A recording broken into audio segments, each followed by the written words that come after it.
મોહનભાઈ કીડિયાભાઈ મારા છોકરા આ ભાઈ પાસેથી વ્યાજમાં પૈસા લીધા હતા 10,000 એમ કે 18,000 ચૂકવ્યા છે અને બંને સામે સામે ફોનની અંદર આ એમ કે ગાળાગાળી કરવાની અંદર પછી ત્યાંથી માણસો પાછા સામેવાળા જે વ્યાજથી પૈસા આપવાવાળા મારા છોકરાને ફોન કરીને ઘરમાંથી બહાર બોલાવ્યો અને બોલાવ્યા પછી એમ કે પકડીને બે માર મારવામાં આવ્યો છે અને 2 જણા પકડી રાખ્યા હતા અને 2 જણા મારતા હતા.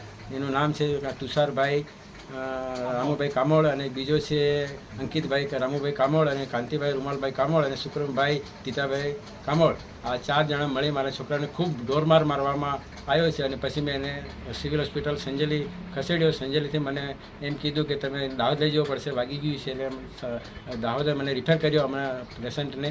એટલે અમે ત્યાં 4 દિવસની સારવાર લઈ અને ફરી પાછા ઘરે આવી ગયા છીએ અને પોલીસને અરજી પણ આપેલ છે, પણ પોલીસે હજી સુધી કોઈ એક્શન લીધેલ નથી. અને કાલ ઉઠીને જાન ખતરામાં અમારી આવી જાય અને ફરી પાછા મારવા માટે આવી જાય તો અમને કોણ બચાવશે? એટલે પોલીસની જવાબદારી રહેશે.